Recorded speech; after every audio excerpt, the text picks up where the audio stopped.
it's Debra Kasowski here. And in this video, you're going to see 5 different tips to help you reset and take on your goals in 2022. I want to give you some New Year motivation.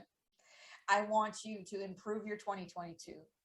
I want you to reset and just gain some traction coming out of the gate and moving into 2022.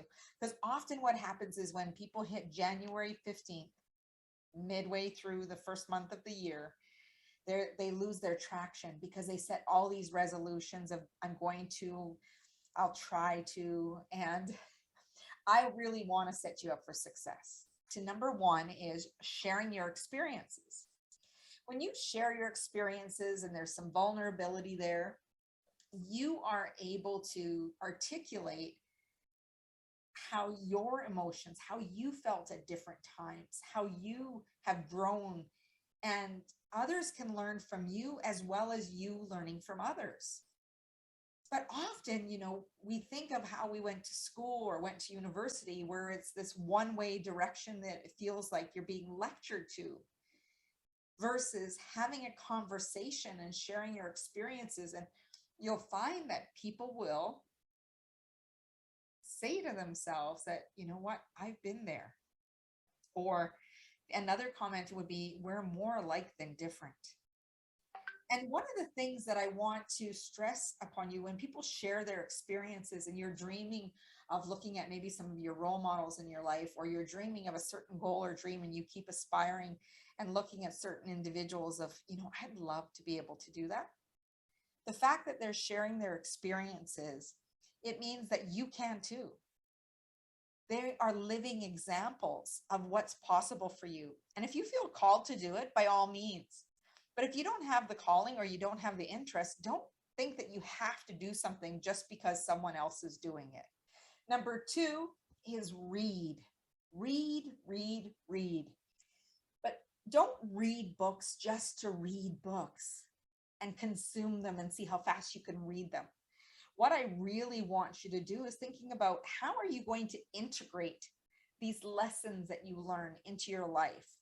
Like, you can't pick 10 different lessons from one book. You may, but you want to be able to add them so that they are something you can integrate into your thinking, integrate the way you think, speak, articulate yourself. The more you read, and you might even journal about it, but really thinking about quotes that stand out to you. There's messages in there that speak directly to you. And now that's not going to happen for everyone. So I want you to really think about the books that you're reading. It is so important to understand what influences we allow into our minds. Our minds are so powerful. They're sponges and they're constantly, scanning and taking in information, that I want you to think about, what are the lessons? What's at least one thing that you're going to take away from the book? Not that you read it so fast from beginning to end and haven't even had a chance to digest it. When you read, pick something. So my next books, I'm actually already digging into the Atlas by Brene Brown, the Atlas of the Heart. Very good starting out of the gate. I've got Will Smith's book, Will. And I also picked up Tim Grover's book, Winning. And I am really, really excited about diving into these books as part of my 75 Hard and really strengthening not only my mindset, but how can I share those lessons with you and with my coaching clients as I move into 2022? Because there will be life obstacles that show up. Pandemic's a prime example, but how do you continually to stay strong, no matter the environment, no matter the economy, no matter what the circumstances are around you, to stay strong and focused on where you're going? Now, 3 would be journaling. Now, I have learned when I get off track of not journaling regularly, I find that that's when some negativity can build up. And I've talked about this on other podcasts as well.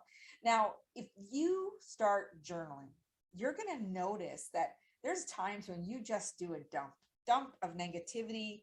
You can tell the writing even changes.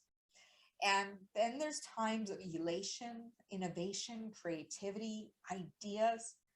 So all I want you to do is actually put yourself into a ritual, whether it be, having a candle lit or focusing on your tea or cup of coffee in the morning for, just even 5 minutes, something simple, or focusing on your breath. And then just give yourself one nice deep breath and let it out. And then journal whatever comes to your mind without editing. See, when we get caught up in the editing, that's when, that control part of us, that perfectionist wants to come out. So I really want you to focus in on whatever thoughts come to your mind. And some of it is going to be dumping off the negativity so you don't take it into your daily life. And there'll be other parts that you'll be like, oh my goodness, where are these ideas coming from? They're like diamonds.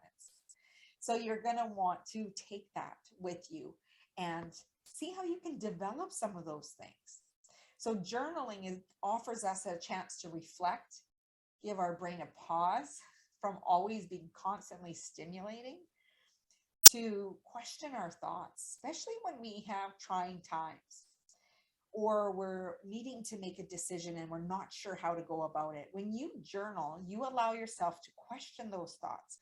Now, the other one I want to talk to you, number 4, is all about priming your environment. Now, people have said to me, Deb, the environment's not a that big deal, minimalism, white walls, let's just keep it easy. I really want you to, when you think about the vision you have for yourself, okay, this vision you have for yourself, I want you to create that environment for yourself to the best of your ability. Now, you don't have to go out and spend tons of money. It could be maybe that you paint the walls of certain colors. You have some photo frames of some of your accomplishments. You are surrounded by maybe that you're going to play some jazz or some spa type music, something very light, in the background. Or it might be that you light a candle and have a scent. Paying attention to all of your senses. Maybe you have a library in your room, good lighting, a chair where you go read. Think about the environment that you are putting yourself in. Often we have tons of distractions. There could be a radio playing and then you get caught up with listening to the traffic and the news, and then your state changes because you're influenced by some social media part, and so many things can go off the rails. So prime your environment or your workspace so that you eliminate the distractions. Know what takes you off course. You know yourself. Now, number 5 is start small. Whatever your goals are, I want you to just shift the needle by 1%, 1 degree. It takes 1 degree to move from boiling water to steam. I want you to think about just how 1 degree can make a difference. That 1% difference can make a huge, huge long-term difference. See, we get caught up in the short game and then we get into this instant gratification and we think, oh my gosh, if I don't act now, I'm going to miss this opportunity.